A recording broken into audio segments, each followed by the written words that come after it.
work because a lot of the legislation that she has voted against has been at odds with the social work field in general.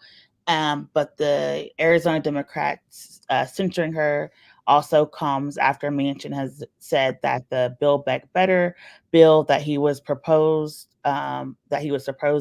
he's also no longer supporting. And so a lot of stuff that people wanted to see from the social investments is right now delayed. So what's happening with Manchin and Cinema? They have joined with some other GOP members to support the legislation, but have also not been able to galvanize votes for any alternative legislation, create an effective standstill. So it's going to be very interesting to see what happens, especially there's also been a call to remove Cinema and Manchin from any committee appointment, given the fact that some people do not believe that they should be sitting on committees if they're not able to vote. But other than that, vote in line with the rest of the Democratic caucus. So there's going to be a lot of things in the next few weeks that we're going to be paying attention to. Thank you for that.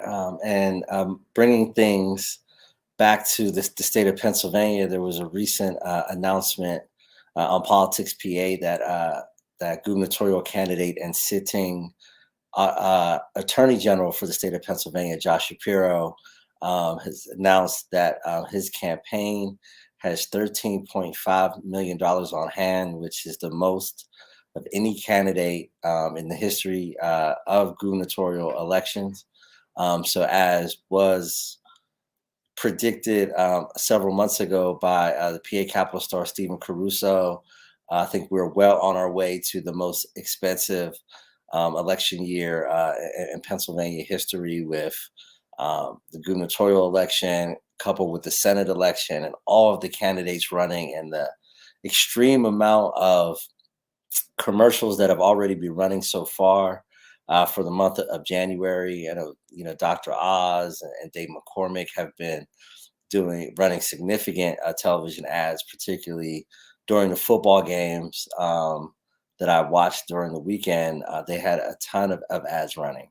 So I can only imagine the type of money that will be spent, between now and whenever the primary is held, if the machinations with the redistricting process does or does not stall the state from holding the primary on the 17th of May, or if it has to be delayed for a later date. I know there's been some legal maneuvering already happening in that space.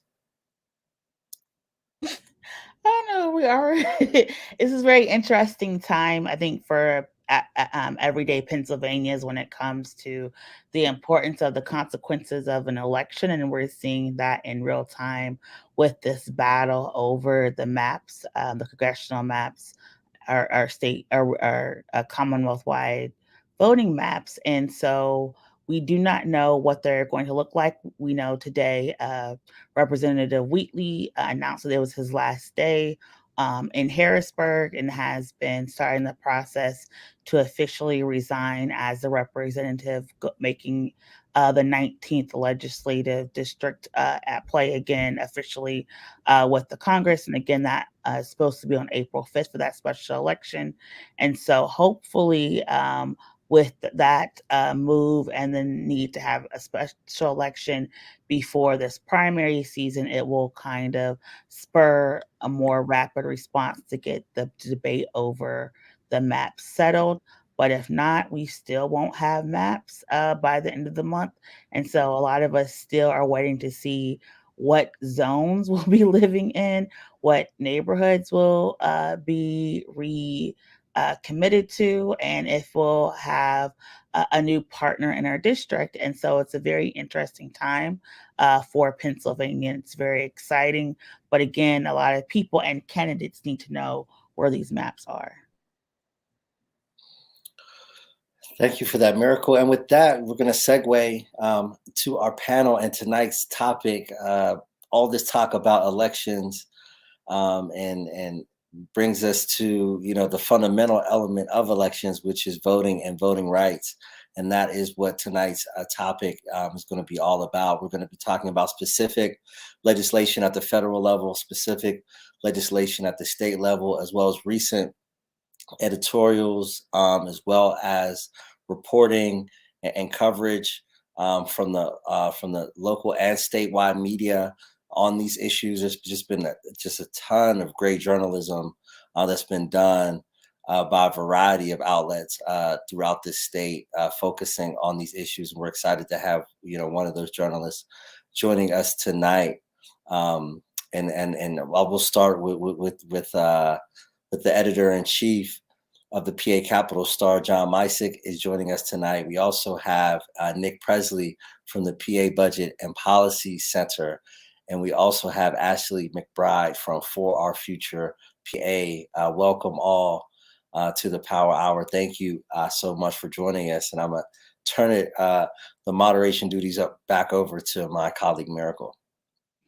Yes, thank you all so much for coming in. Like I said, this is a very interesting time to be a Pennsylvanian. And John, I'm going to come to you first. Can you just give us a rundown of what's happening at the legislature right now? Thanks, Merkel, and thanks for having me on. It's a great thrill to be on the show this evening. I mean, I think you pretty well nailed it in the opening. It's going to be just a mess at the Capitol this week for the 3 days that the legislature is in session. Just tonight, the state Senate voted along party lines 29-20 to send a congressional map to Governor Tom Wolf's desk. The governor has signaled that he opposes that map, so that means it's going to end up before a state court, and goodness knows what's going to happen there. We may yet have judges picking congressional boundaries once again, as was the case in 2018 now. The legislative reapportionment process is rolling along. We're expecting a vote on the State House and Senate maps any day now. There was a significant amount of pushback among House Republicans for that map, some of whom found themselves in incumbent on incumbent matchups. Ashley's probably a little closer to this than I, but Democrats are sort of nominally favored in that map. So while they don't necessarily have a shot at wouldn't necessarily be a lock for taking back the majority in the State House, it does certainly improve their chances this fall. Now, you correctly alluded to the fact that a probation bill is moving through through committee this week. We'll see some of that abortion legislation move through as well. Governor Tom Wolf is a guaranteed bulwark against anything the legislature might send him, at least until January 2023.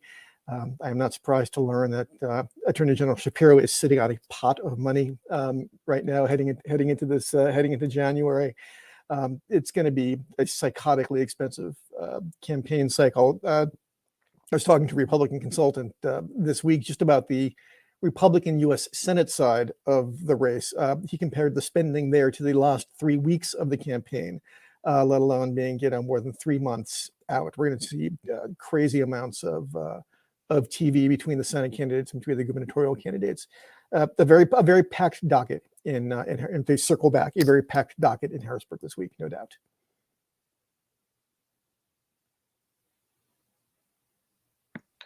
Thank you so much for that. So my first question will go to Ashley, as requested by Brother Nick. Ashley, so you talk a little bit about the work that you're doing with for Our Future, and the areas of your work that are specifically focused around voting rights, and what should our viewers know about voting rights, because this has been something that has been covered so much by so much great journalism, including the work that John's doing, as well as his colleagues at the Capitol Star. But because of inflation, because of COVID, because of so many things, it continues to fall on the back burner. So what is the work that you're doing to really make sure that people are paying attention to this? Absolutely. And I certainly echo the sentiments of John, to both you and Miracle, and to One Hood Power for our opportunity just to join you tonight. For Our Future is we have both a PAC and a C4 and actually a C3 as well. I forget sometimes. And we do a combination of issue advocacy and direct electoral work. So we spend the first half of the year just staying on folks, holding them accountable, so that we can show up. And we are the people who call you, we knock on your door, we text you. It doesn't matter how many times you ignore our number, we'll find another number, because we want to make sure that we're having those conversations with voters. And one of the beautiful things I feel about the organization is that we don't just start by having a conversation and telling someone that they should care about a certain issue or candidate, but we start every conversation by asking voters what matters most to them. And the reality is that sometimes the conversations that we're having with Pennsylvanians is really devastating. Our work, we are supported, we are by public sector labor. And so again, we are pushing really legislation that benefits working families across the Commonwealth. So as we have watched what has happened both in Washington, D.C. and also in Harrisburg, it's been extremely disheartening that we have just seen Republicans who have essentially just been obstructionists. I think one of the things that someone brought up is that when we look specifically at the voting rights and what was unable to happen in the Senate, and some people have even said, we don't even understand why Toomey is there anymore. He could just go home early. And I think what is so sad is that, again, instead of coming together, and I think the Democrats really have tried to put a good foot forward and say, look, we want to work together. We looked at Build Back Better, as Miracle was mentioning, and really what has not been able to even happen over there. But the reality is that voting rights, people wanted to have a hope that this is something that we could all agree on. But we know that Republicans have used the rhetoric to talk about election security, that really they have no desire to secure any election, that it really is tied to deep-seated racism and to really bigotry and so many things that we saw. Even watching Mitch McConnell's comments the other night about African Americans voting in comparison to Americans, as if Black people are not American. The reality is that we are watching, and it's so much at stake. And so again, I want to say again that 5 administrations before have enjoyed bipartisan support of extending voting rights to those who are the most vulnerable across our country.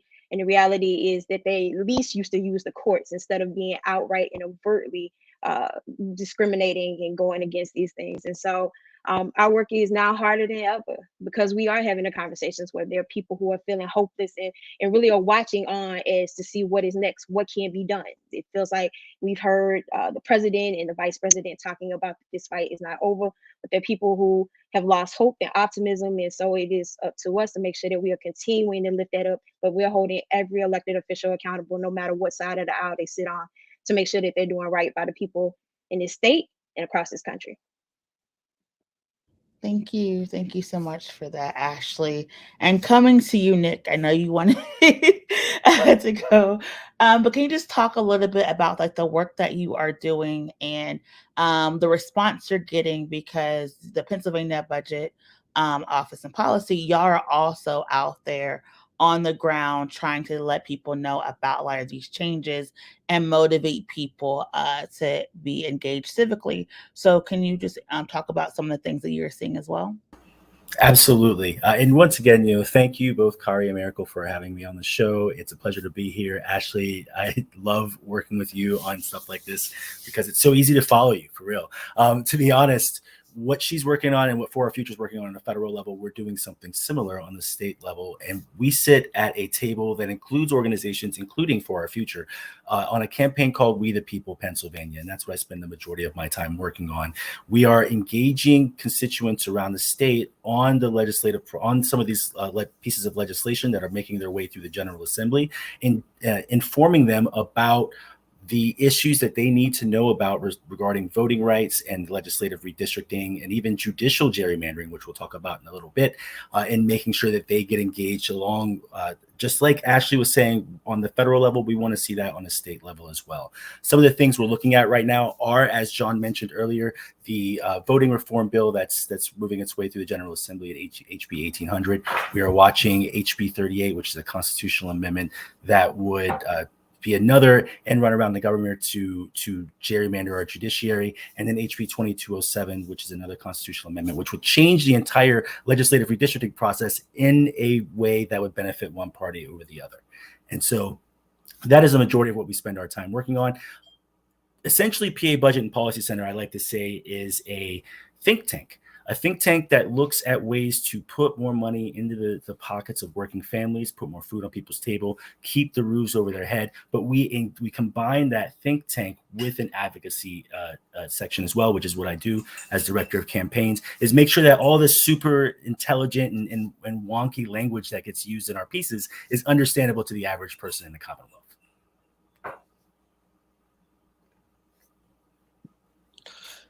Thank you so much for that, Nick.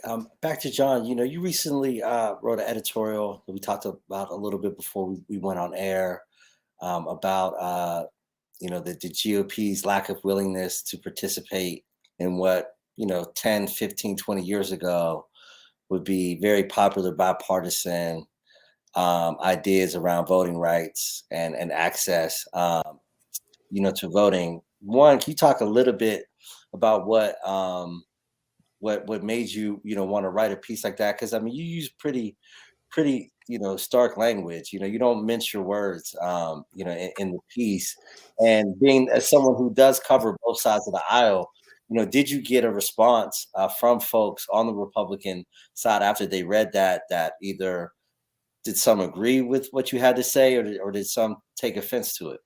Yeah, that is an ongoing flaw of mine, Kari, and I am trying to work on that. Before we move on from that, Nick properly reminds me of the amendment derby that we're seeing in the General Assembly right now, in the extent to which the legislative Republicans have really weaponized the state constitution as a mechanism to get around the governor's veto pen. We saw that back goodness gracious. Last half of last year with the Emergency Powers Amendment, where they limited the emergency powers of Governor Wolf and all of his future successors, presumably including Republican governors.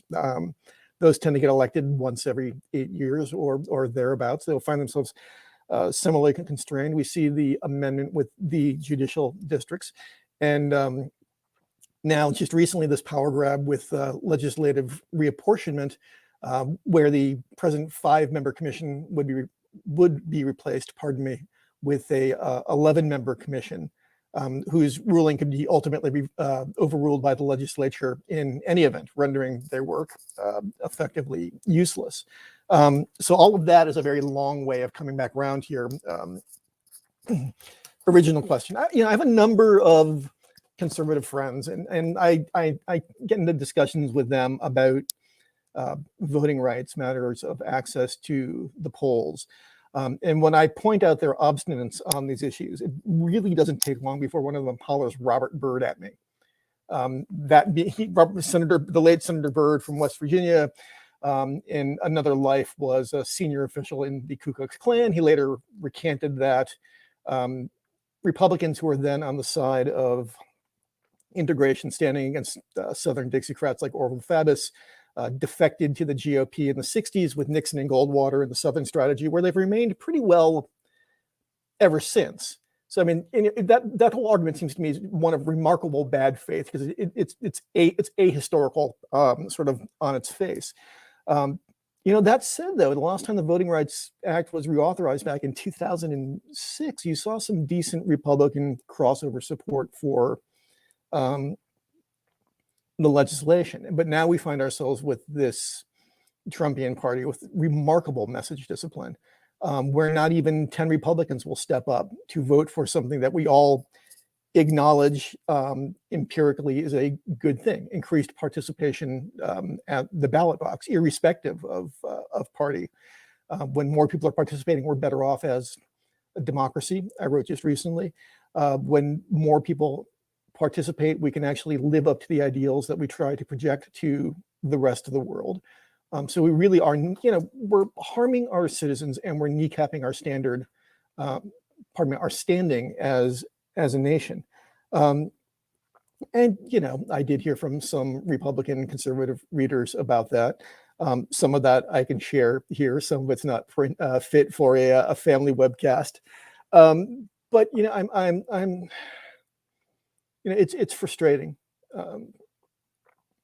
because when you do see, I do have Republicans friends who try to cloak themselves in the mantle of Lincoln And I just kind of want to grab them and shake them and ask them if they realize how hollow that rings now, when we're having this discussion and can't muster the Republican votes, let alone trying to bring two double agent Democrats into line in the form of Senators Sinema and Manchin.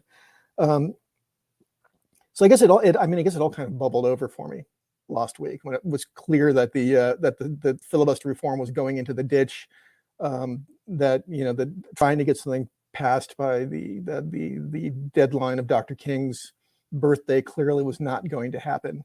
And also I think it all sort of came tumbling out in all at once. Thank you so much for that, John. Really appreciate it. And for our viewers, just a reminder that in 2013, the Supreme Court ruled that the pre-clearance protections from the Voting Rights Act really was no longer applicable to the ways that jurisdictions were creating and running certain aspects of their election, which then resulted in a lot of closures of polls, predominantly in Black and brown neighborhoods. And so coming to you, Ashley, you're doing this work on the federal level. You're working with all of these individuals, trying to get them to galvanize around various issues. But can you just talk about specifically how the failure of this voting rights protection is impacting the work that you're able to do? Thank you for that question. I must say thank you to John, who I have a great deal of respect for, because there are a lot of people who choose to sit on the sidelines, and oftentimes are silent. And so for some people, this is uncomfortable. For other people, this is downright degrading. It is frustrating, and you find yourself enraged that we are even in this place. When you talk about what we saw in the removal of clearance, what it meant for people who don't even think about my grandmother who raised me. She was born in 1909 in Selma, Alabama. My grandmother didn't have a birth certificate ever that I remember. And so when people talk about what it means to be asked to provide an ID for people who we know are oftentimes prohibited in that way, and so even states who have gone before, but it is something to absolutely restrict the ballot from certain individuals. When we talk about closing polling places, for those of us who get in our car and we drive around the corner, one of the things living in Philadelphia, most of us are in walking distance of a polling place. But what it means for those who have had a polling place that was a few blocks away, but now moves to the other side of town. When polling places change days before an election, when we'll talk about an experience during the Senate runoff in 20. I had an opportunity to work with the New Georgia Project, where there were literally sheriffs at polling places on election day threatening to arrest people for giving out bottles of water. Those are the types of barriers that we face as we try to expand democracy, as we try to make it easier, and tell people how important this process is and how that they are valuable, that you constantly feel like there's not a place for you, that you feel like that your humanity doesn't matter, your personhood doesn't matter. That we talk oftentimes amongst ourselves about those who came before us, who bled, fought, and died. That is not just a figment of speech. It is true. And so that here we are in 2022, still even having this conversation as we're talking to people and talking about the importance of lifting their voice. That there are more and more barriers. That when we look at what is happening in our state legislature, so certainly will commend Leader Joanna McClinton for legislation that she has put forth. But the fact that we even still have these conversations that we're having with voters across the Commonwealth about really the disparities that they face, about the hardships that they have faced as a result of COVID. Folks who are working 2 and 3 jobs, not simply to have a fancy vacation or to buy a new car, but to really make ends meet. And then to be told that early voting is not a thing. Why is it in our state that folks can't have same-day registration? Why is it that someone is having a conversation about early voting in 2025?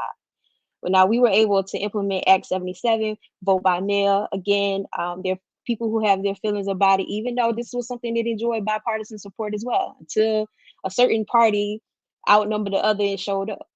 And so again, these things are direct barriers to people of color, to poor people, to young people, and it is not an issue of just black and white. And so these same individuals who have been obstructionists, it impacts those that they represent just as much as those who are in our urban cores. And so again, it's challenging, but I think it is all the more reason it gives us the energy to continue this fight, to continue to lift our voice, and to continue to make sure that we are supporting those in communities who will not back down from calling it what it is. Thank you. And Nick, like it looked like you were trying to jump in and say something, so I was going to give you the floor.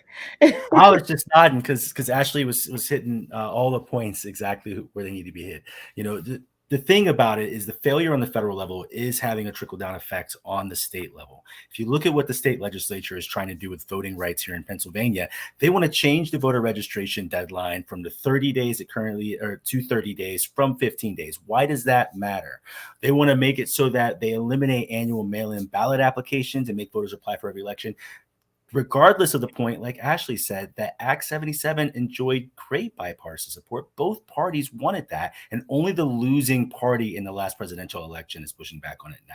And then they're going to make it harder to even vote to return mail-in ballots by doing a bunch of little things. They're going to eliminate prepaid postage on mail ballots. They're going to impose a limit on how many drop boxes a county is allowed to use, and require that county spends money staffing that drop box and only during a certain limited amount of hours. They're going to place limits on new satellite election offices. They're going to stop counties from having mobile ballot collection. They're going to stop voters from being notified and allowed to correct minor errors in their ballot. Mind you, these are legitimate voters who made a mistake on their ballot that is commonly made. Does that mean that these voters' voice does no longer count?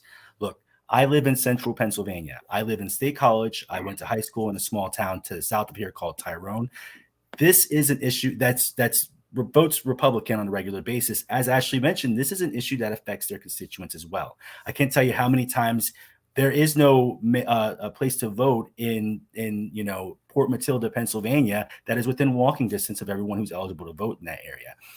There are people who cannot get out there during the winter in November to vote when the roads are weird. There are different ways in which we can do this. I think a point that should be underlined here is that everyone on this panel and every patriot in the country wants fair, open elections by people who are legally allowed to vote. And yet the losing party in the last presidential election has spent all their time creating this fake conundrum. They want voter ID. We have voter ID. I saw one of those ads that was being talked about on the football game yesterday, talking about how we don't need an ID to vote in Pennsylvania. I'm sorry, but we do. And so they're just out here telling outright blatant lies because they lost.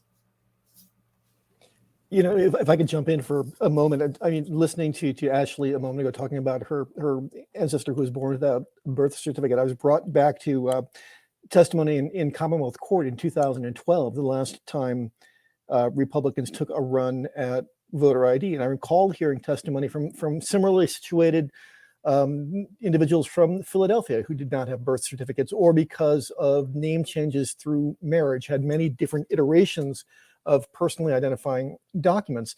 And you had attorneys for Republicans at that time stipulate in open court that the kind of ID, or pardon me, the kind of fraud that voter ID is allegedly intended to stop, and that's voter impersonation, is for all practical purposes non-existent. So that was immediately taken off the table in that court proceeding in Commonwealth Court in 2012. And Kari and Miracle, here we are, 10 or 11 years later, having this exact same discussion, knowing that more than likely it will reach a similar legal outcome when it reaches the appellate court level. Yes, we already do have a voter ID law here in Pennsylvania, required to show voter ID the first time you show up at a new polling place, period. So, any assertion that there is not a voter ID law in the state is illogical on its face. And I've been struck by the fact that, as Nick pointed out, that yes, it is being pursued by the party that lost the election, but every single member of the House Republican and Senate Republican caucus who won re-election under those ground rules, and not one of them squawked about the legitimacy of that process or about the integrity of the process. None of them questioned their own ballot results. None of them called for recounts in their districts because they were so concerned about the prospect of electoral fraud. So a lot of those arguments ring so thoroughly hollow for me, and yet we find ourselves back here having this discussion, going through this exercise, seeing this omnibus, I don't even want to call it reform because I feel like reform is a misnomer, seeing this omnibus rewrite of the election code, moving through the committee process and moving back to the floor and inevitably probably moving to another gubernatorial veto. But yet here we find ourselves. Our Stephen Caruso laid that out pretty thoroughly, and I suspect you'll have a very busy week covering the House this week as that moves along as well. But you talk about historical amnesia. Here we are again doing the exact same thing, exactly over again. Thank you for that, John. And maybe starting with Ashley, we could take a step back in history, because I think it is so important, for our viewers to have the context of the elephant-sized role that Act 77 plays in all these discussions. How the state went through a comprehensive, reform of how we do elections, the 15-day voter registration deadline up from 30 days, the mail-in vote, and all this happened in the fall of 2019, long before anyone had any wind of a pandemic that was going to change, the whole, face of the 2020 election. In many ways, I guess just to jump back to John and then go back around. Well, actually, no, Ashley, then John. But I would love to get a feel for just within the halls of Harrisburg and around the state, how much of a 180 has this been since the fall, a little over 2 years ago when Act 77 was passed to where we are now. Actually, for you, what does it feel like, this kind of political whiplash that we've experienced here in the state of Pennsylvania? What has that been like, and how has that changed your work from going into 2020 now going into 2022? Yeah, absolutely. I think for some of us who are on the more progressive side, we might have said we didn't even get everything we wanted or thought we wanted originally from Act 77. It felt very much like a compromise in some regards. But really, it opened up the door. No, like you said, no one knew that COVID would happen. No one knew that there would be people who were absolutely fearful to show up in person on election day. Whether we were talking about the primary or the general in 20, and then have also utilized it in 21, and many who talk about utilizing it in 22. It is safe, efficient, effective. And honestly, we even look at the number of online voter registrations that have gone up tremendously with our online voter registration. So to go and to hear that this is something that will make our elections more efficient, more effective, that would allow more people to participate, that would make it easier and more convenient, to now it being something that is questioned and it feels like everything is on a chopping block. It's perplexing, honestly. I think that we have seen and really, again, it is something that no matter what party you're registered with, or if you are an independent, you can utilize it. And again, it is safe and effective and efficient. It made you be able to request the ballot from the comfort of your home, that you could receive that ballot and you could put it in the mail. You could track the ballot and make sure it's something, again, that we had not been able to do before. So again, it felt very secure and very safe, but now it's something that those on the other side have questioned its legitimacy, and particularly as it is being used by what I will go with my colleague Nick, and with John, I will use language that is more exclusive and inclusive, and will not just talk about Democrats and Republicans. But it just does. It just feels like there's that one party is just really the party of obstruction, that no matter what you say or do, that if it feels good for the greater good, that they will go against it. And that's just kind of feels like the place that we're in, and we're watching these things unfold around us. We have a tremendous opportunity. We saw that again because we could have been paralyzed in 20, really, even when we were looking in the conversation about the change of our primary in 20, and people were uncertain of what happened, but it was really Act 77 that saved us. We could talk about what happened in not being able to pre-canvass. Of course, that was devastating for many as we waited anxiously, both in the primary and in the general, for results. But the reality is that we knew that it was safe, and that many people who would not have been able to go out and vote were able to and allowed to, because of Act 77 and being able to request a vote by mail ballot without excuse. Yeah, I appreciate that. And Nick, I know earlier you talked a little bit about judicial gerrymandering. Earlier today, there was a little bit of a movement and some conversation around what that next step is going to be. But can you talk a little bit about why this is such an important issue, especially when we're talking about how the judiciary may be the one who's going to decide our electoral maps? Why this, creating a different way to elect judges is going to be a long-term battle. Yeah, and it all ties in together. What we see with 1800, as John mentioned, is going to get vetoed, regardless of what happens to it through the General Assembly. And so the new strategy that has been enacted by members of the legislature in order to get their bills through and move around the governor is to legislate by constitutional amendment, which has serious problems. Judicial gerrymandering is one such bill that they would, in which that is the attempt. What they're doing is they would like to, right now, and just as a side note, I'm a criminal justice reform activist as well. It's kind of how I came to this space as a formerly incarcerated person. And so I've done a ton of research on judges. Your magisterial district judges and your common pleas judges are elected in Pennsylvania in the area in which they represent. They have a smaller group of people that they have to make judgment over and work through the judicial process with. There are other judges that are elected on a statewide level in Pennsylvania right now because the people, the constituency that they affect is a statewide section of people.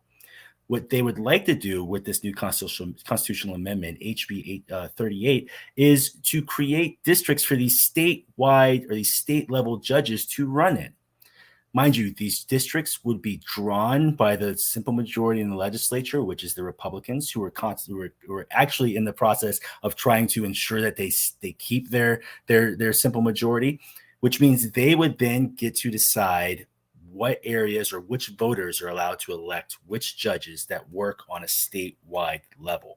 Right now, the entire state of Pennsylvania gets to elect the judges that work on a statewide level. So you would go from being able to have a say in the 13 judges on said court to just having a say in 3 judges. And then you would be able to basically get judges who feel a certain type of way about certain issues into one of the most powerful seats in the country or in the Commonwealth. This is an issue, obviously, because they're using it to kind of, some people think that they're using it to act as a threat against the judiciary for what they may do with the upcoming maps. That could be just some internal problem. But the thing is, they keep putting it on a calendar, and this is important to note, but it has not gotten a vote.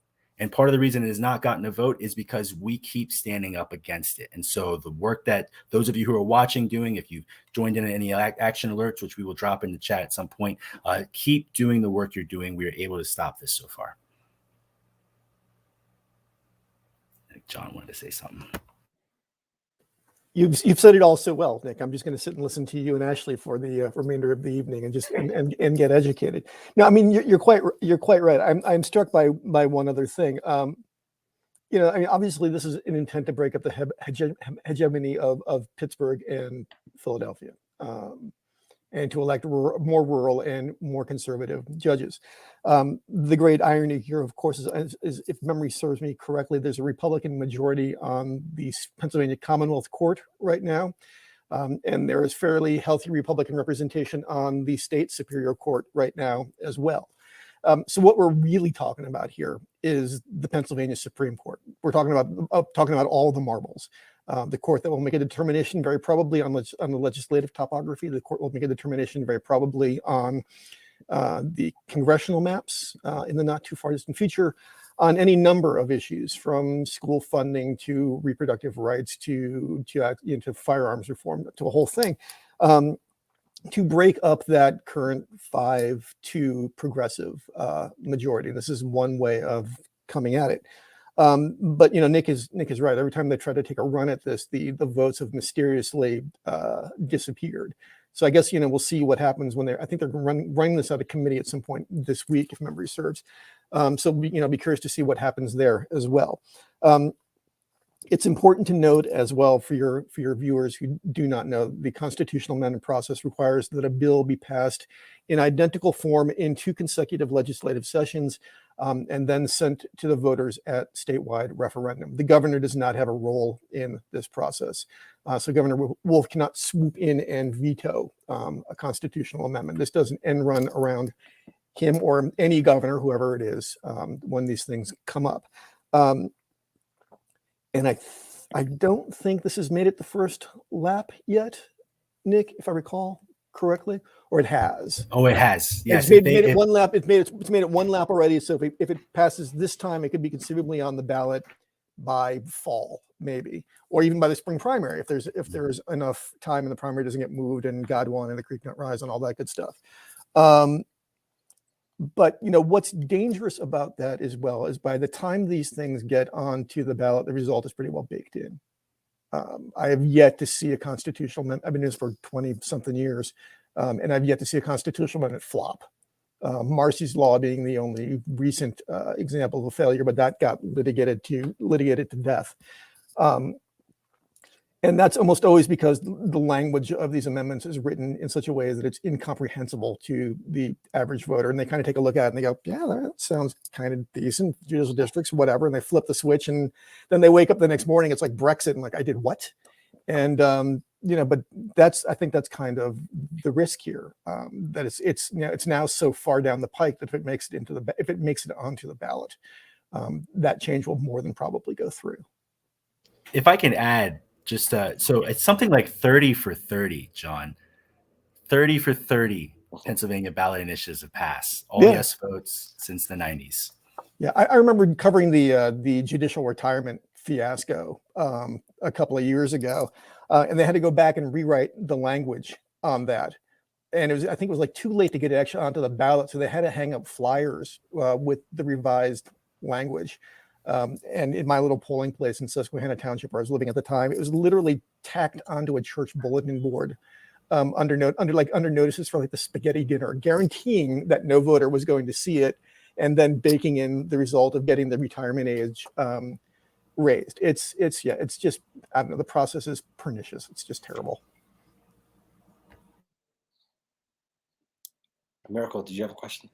Yeah, I did. And I also wanted to come back to you a little bit, John, because I know you said you were having these conversations, but we also know at the very beginning of Act 77, one of the driving factors was that it was more conservative voters that were using the vote by mail alternatives in, if you're going to look at, rural versus like city voters. And so for the conversations that you're having, how are people reconciling that they actually, with these changes, they may actually be making it harder for their own constituents to vote for them, and creating a situation where they are essentially eroding their incumbent privilege, because if their voters are not going to show up, more people who are voting against them may be more inclined to do so.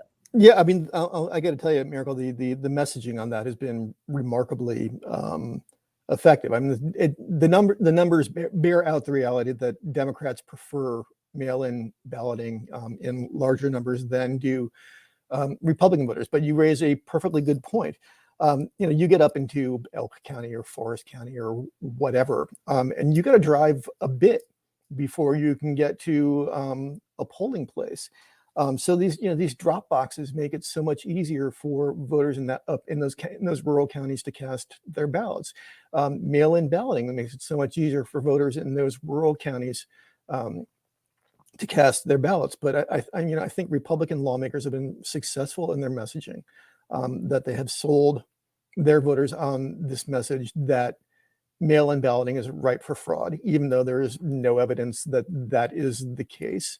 I don't have to look any further than my inbox, to see that message has penetrated hook, line, and sinker. So it will be, I think, incumbent upon my progressive friends on this call to try to counteract that, and they certainly have their work cut out for them. But Republicans have been remarkably effective in selling that message to their voters. May I just jump in right here? I think that is absolutely the case. And I think even if you look historically, far more conservative voters utilize absentee ballots, which again feel very much similar to a vote by mail ballot, right? I don't think that people were prepared for really the effort because the progressive candidates and entities who support it have had a far stronger ground game previously, but in 20, I think many of us were trying to wrap our head around it, and a huge investment went in making sure that we were educating people about this being an option. Again, I don't think in 2019 the conversations that were happening saw the pandemic coming or saw this type of investment, but now it is something that again will not go away, and we will continue to push. But you're right, John, we out here working every day. I promise to call you and remind you as well. I'm gonna call you. I'm gonna text you. I have Back in no the day, doubt. I beep you. I have no doubt. I have no doubt that you will. I have no doubt. Can I just put this out there? Act 77 passed in the Senate 35-14. Republicans voted 27-0 in favor of it. Okay. All 14 dissenting votes were Democrats. In the House, 77 passed 105-2 for Republicans, 59-33 for Democrats. So when we say it enjoyed bipartisan support, we mean overwhelmingly majority Republican support in the General Assembly. Their goal was to get rid of straight ticket voting, which seemed to favor Democrats at the time. And it's like Ashley said, a historic investment in education occurred in the state that really told people how to do the ballots. And even some folks from your own area there out there, I'll give a shout out to Bethany Hallam, pulling together information to make sure that we knew not to include our secrecy envelope with our return ballots. I didn't know that until she told me. So it made sure that our ballots were able to be cast. And I'll point out something else. I've worked all over the country on elections. And in 2015, I voted absentee ballot here in Pennsylvania because I was working on the mayor's race in Houston, and it never got here. And so I think that's happened to a lot of people. With the new system that they are trying to undermine, I'm able to track and make sure that my vote actually is counted. It doesn't matter so much to them because it seems to me, and I think most evidence will bear this out, that Republicans, especially in some districts around Pennsylvania, will win when there's lower turnout. Yeah, and I think one of the interesting things that's been alluded to, with the 2020 election, as many have made the argument, the common sense argument that in every county, the proper names were all on the ballot, and Republicans won the majority of House seats and Senate seats and across the state, but somehow at the top of the ticket there was some form of chicanery that didn't translate down the ballot. And even at least in my memory, and John, correct me if I'm wrong, I can't remember the last time a Republican won the office of Auditor General. It had to be a very long time. Even state treasurer, historically, the Democrats have dominated even the row offices, and for the first time, in a race that Biden won at the presidential level, Republicans won the state treasurer's office and the Auditor General's office. And I don't know the last time a Republican has held both of those offices in a long, long time. I remember Barbara Hafer was the treasurer, at one point, and I believe she once was a Democrat at one time before she became a Republican as well. So it's just to see, just even in the results of the election, showed that if there was some form of shenanigans going on, somebody had one job, and clearly they didn't do it. If there was a grand conspiracy, somebody dropped the ball somewhere. Well, Kari, you're right. I mean, you had some Republicans, or at least in the legislature, who at least were honest brokers enough to point that out. Senator Gene Yaw from Lycoming County was one of them who conceded that actual empirical electorality. Dan Laughlin from Erie, I think, was another one who has pointed this out publicly on a couple of occasions.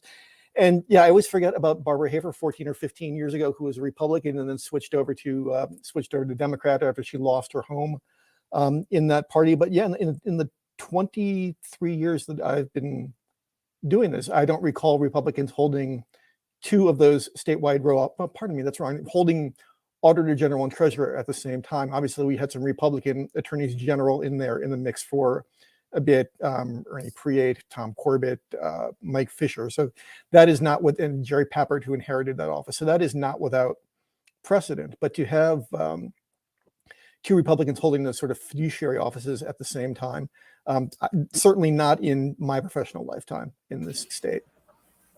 And now in HB 1800, they want to expand the powers of the Auditor General. Yep, that's right. Elaborate on that a little bit more, Nick.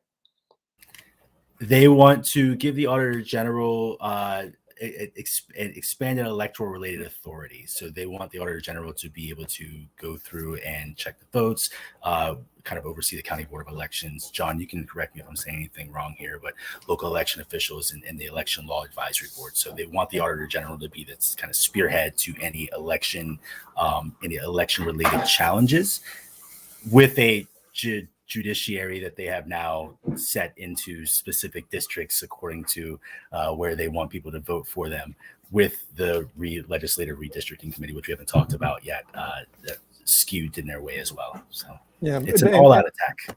And now that Nick has brought up the A word, we have not talked also about the investigation that's going on before the Pennsylvania State Senate, as well before the Senate Intergovernmental Operations Committee, chaired by Senator Chris Dush out of Jefferson County. They've hired a vendor, Envoy Sage, out of Iowa, that has no experience investigating elections or checking out election results. They have a $270,000 contract. The Republicans are seeking personal identifying information on about 9 million registered voters, driver's license numbers, which are public information, but also the last four of people's socials, which are not public information. It's a really extraordinary data grab. And, it has now forced us in a way to change the way we do our jobs as journalists as well. I mean, as this proceeding is sort of grinding forward, it has now become incumbent upon us to point out in every single story that despite the existence of this investigation, President Biden won the state by 80-something thousand votes, that actual forensic audits by the Department of State and by counties found no evidence of fraud, that the former president and his campaign were rebuffed time and again at the state and federal appellate court levels. And it's been a change in the way that we do our jobs as journalists. Typically, we have not engaged in that on-the-fly fact-checking in the course of news stories. But we're in such a place now where it is incumbent upon us to point out to readers all of this empirical reality, even as we're forced sort of to cover this sideshow that's going on in the state Senate now, and it's in the House with the electoral rewrite bill. It's been a complete change in the way that we do our jobs as journalists, and even the network that I work for, State's Newsroom, has hired a democracy reporter, and this is a reporter who does nothing except write about the big lie, who does nothing except write about electoral integrity issues. It's been a wholesale change. Miracle, do you have a follow-up?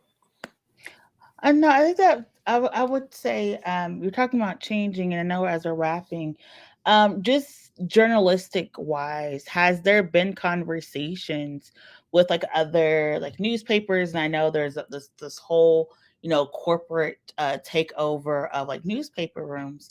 But is there a conversation about how to approach and write about these topics so that people really are able to get, the objective facts, if you will, but also like cover the people call it the frauded, the audit, but cover all of these conversations in ways that people actually understand what's happening, as opposed to just trying to be objective and just parrot talking points. Because I know that's an ongoing debate, and I know you're doing editorial, but that's still like a ongoing debate in a lot of newsrooms, and has been for the past couple of years. Yeah, I mean, there's not information sharing, say, between my newsroom and the Philadelphia Inquirer newsroom. We have had to make a million little decisions as a news organization at the Capital Star about how we're going to engage with this material. I mean, just for instance, we don't call the proceeding that's now before the state Senate an audit because it's not one. It is not an audit in the traditional or proper sense of the word. It's an investigation. It's a probe. We try to be really precise about the kind of language that we use. I've had a discussion with Stephen Caruso, my journalist, today about, do we use reform or do we use rewrite? And in what context do we use those words? Because there are some members of our reading audience who don't have a specific conception of the word reform, and they feel that this legislation does not fit that description.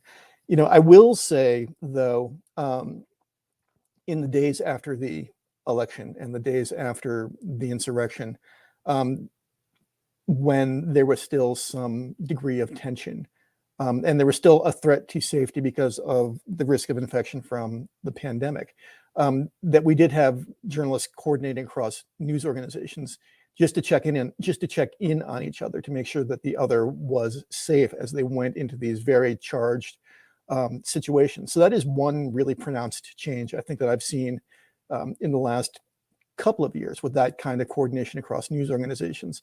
But again, there's been this wholesale rethink, Miracle, of how we write about this stuff, about how we cover this stuff, about how we can accurately convey to the public, what's at stake and what these issues really mean to them on a macro and a micro level.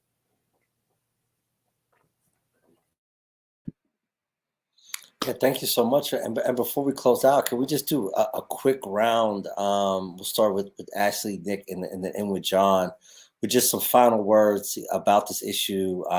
For those of you that are in the advocacy space, actions that people can take, and then, for John, what, should consumers of media, print readers, digital readers, and those, who are paying attention, just some final words about what folks should know. But we'll start with Ashley with the final round on, the most important elements that we need to be leaving this conversation with about voting rights. Ashley, you're on mute. I'm having a whole conversation all by myself. Thank you again, and certainly to the panelists, Nick, and to John. It's a pleasure being with you all. The reality is that, again, we talk to so many people who feel kind of hopeless and helpless, but the reality is that we want to make sure that we're encouraging people to never stop lifting their voice, never to stop believing in the power that they possess to impact change. Again, your voice and your vote are important, and again, we want to encourage people to continue to make sure that they are educating themselves on what is at stake. We've talked about lots of issues tonight, whether it's voting rights or judicial or gerrymandering, and a host of other things. And so again, these things impact all of us in one way or another. So again, thank you for this opportunity.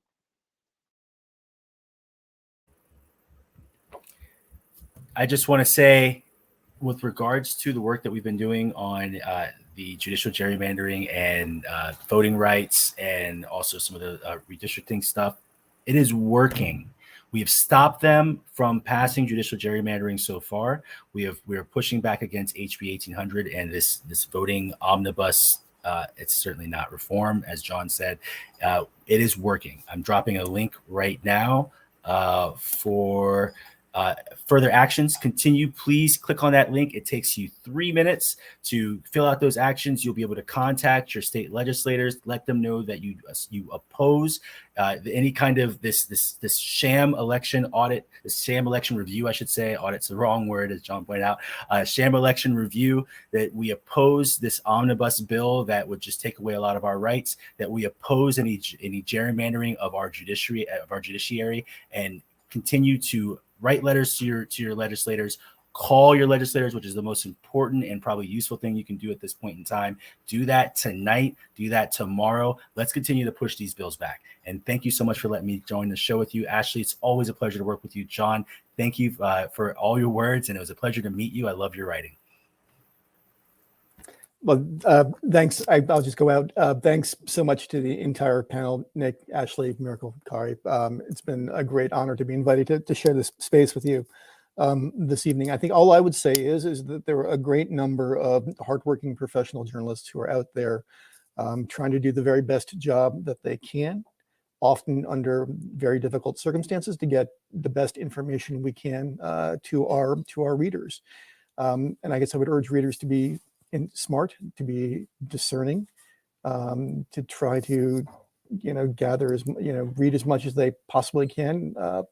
A more informed electorate is a better electorate, and certainly at the Capital Star, we're doing the best we can, to give people the stories and the information that they need to make their decisions about these very important issues. So again, thanks so much. I'm very honored to be here. Thank you so much for that. John Micek, Ashley McBride, and Nick Pressley joining us for a very, very in-depth and enlightening conversation about voting rights. Thank you so much for your work. We have to have all three of you back at some point in the very near future, because we know that this issue is not going away anytime soon. Thanks so much. Have a good night. And also want to thank Cameron and Crystal, who have been doing the interpretation. Our ASL interpreters for the evening. That's Crystal at the bottom of the screen, and Cameron was with us earlier as well. So thank you so much for them. And our producer, John. Miracle, share with us what else is going on in this very busy week.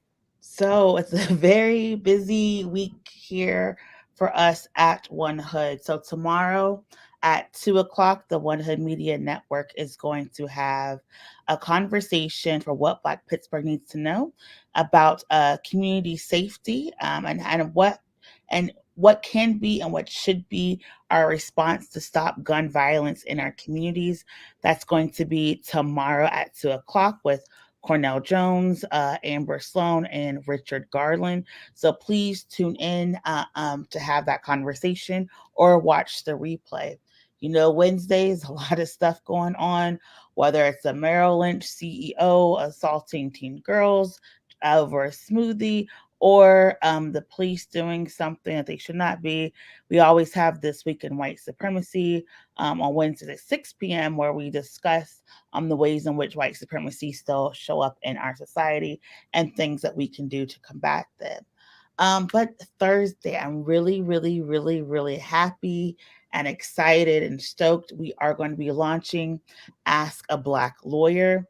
This is a new program we've been putting together for a few months now, and with the support of the Allegheny County Bar Foundation, this Thursday at 7 p.m. we're launching Ask a Black Lawyer, where we're going to talk to you about where to find a lawyer. Did you know that you can even report a lawyer for misconduct? What are the realities and experiences that lawyers have? What are some of the questions that you have going through some processes? And this is going to be a new monthly podcast coming to you. So we're very excited about these new ventures that we have going forward. And lastly, tomorrow at 6 p.m., I'll actually be working with the Allegheny County Bar Foundation. I'm doing a conversation about race and the law and what it has meant to be a viewer watching these very public trials and what that means for the legal profession. So if you go to the Allegheny County Bar Foundation, you'll see the Tough Talk Tuesday at 6 p.m. event, and we look forward to seeing you there. Before I turn it over to Kahari, as a reminder, we have a lot of stuff happening this year. Please make sure you're registered to vote. If you have a YouTube channel, please go online to our One Hood Power YouTube. Subscribe to our YouTube channel. We have a lot of great content and programming coming your way for this year. I saw in the comments, people said we need to be educated more. So we're going to try to bring you a lot of education about not only who's running for office, but what those offices do, who's eligible to run in those offices, where you can go to look up candidates. We're going to be talking to candidates, hosting candidate forums, talking about various issues, and what you can do as a voter, as a supporter, and a volunteer. So please make sure you subscribe to our YouTube channel. And Kahari? Yeah, thank you so much for all that information, Miracle. One thing I'll add that the Sunday night sit down is back. We had our first episode of the new season. We had Jerry Dickinson, a candidate for Congress. We will be making an announcement in the next day or so about who will be joining us this Sunday night. So definitely at least from now until the primary election, we plan to have a guest who's running for office in this current cycle joining us. So if you're running right now, expect us to be reaching out to you in the very near future to schedule a pre-taping of the Sunday night sit down, and we'll be joining you every Sunday night at 7 p.m. With a half an hour interview. That's a kind of an intimate look into the platform and the perspective and the vision of someone who's running for office, in Pennsylvania or Western Pennsylvania, depending on the race. But we started with Jerry Dickinson. I had a great conversation. You can go on the YouTube page, as Miracle mentioned, to check that out. But it was a time sitting down with him. And if you're also running for Congress in that race, don't worry, we will be in touch with you, and you'll be joining us sometime in the next few weeks on the Sunday night sit down. So again, I want to thank our guests for tonight, John Micek, Ashley McBride, and Nick Pressley, for joining us for a very informative conversation about voting rights. Please check the links. Please make your voice heard. Reach out to your representatives at the state and federal level and let them know how important voting rights and fair elections are to you. So with that, I want to thank everyone for joining us for another episode of the One Hood Power Hour. Join us next Monday for a special One Hood Power Hour, where we will have a debate about the future of Wilkinsburg. We'll be joined by Mayor Dante Comins. And I guess we should talk a little bit. I guess we should tease that just a little bit before we head out. So, Miracle, could you say just a few more words about what we have in store for next Monday night? Yes. So we know that a lot of people in Wilkinsburg are very concerned about what's happening with the annexation. Is it going to be voted on? Who gets to have a say? What is the process? What does it mean for the schools, for the homes, for the people that live there? And so we're having a conversation. Mayor Dante Cummins, who from Wilkinsburg, and former councilman Michael Rose, who now I believe is with the Wilkinsburg Action Society, is going to be here to have a conversation. People want to frame this as a debate. We're framing this as a conversation. We understand that there is a lot of passion on both sides. And so, and we are wanting to give people information to make an informed decision about what this means as for Wilkinsburg. We'll have some people on the panel. We'll let you we'll not let you, but we'll be taking people's questions. We'll be doing some pre-surveys as we lead up to this conversation. So again, we know that the people are very anxious about this vote, very anxious about the process. So we want to bring you the information. So we hope you come in and stay tuned for next Monday's Power Hour, 7 p.m. We'll be talking about the Wilkinsburg annexation. Yep. So again, until this Sunday, remember the Sunday night sit down at 7 p.m. And then our discussion about the future of Wilkinsburg Monday at 7 p.m. So again, we will be very busy over the next several months as we move to what we believe will be the May 17th primary, as well as the April 5th special election, which we anticipate will be in the 24th and the 19th legislative districts. We'll be extremely busy. We do plan to do a special power hour just specifically on the special election, just so people can understand really what it means to have a special election and what are the nuts and bolts of what's going to happen in that process as they choose those who will fulfill the terms for the rest of the year that will be vacated by now Mayor Gainey and soon to be former state representative and mayoral chief of staff Jake Wheely. But until until this Sunday at 7 p.m. Stay safe, stay engaged in the process. And thank you so much for joining us tonight. And again, thank you, John. Thank you, Ashley. Thank you, Nick, for joining us for such a great conversation. We look forward to more conversations coming up. And until Sunday night, take care. Talk to you soon. Thank you for joining us.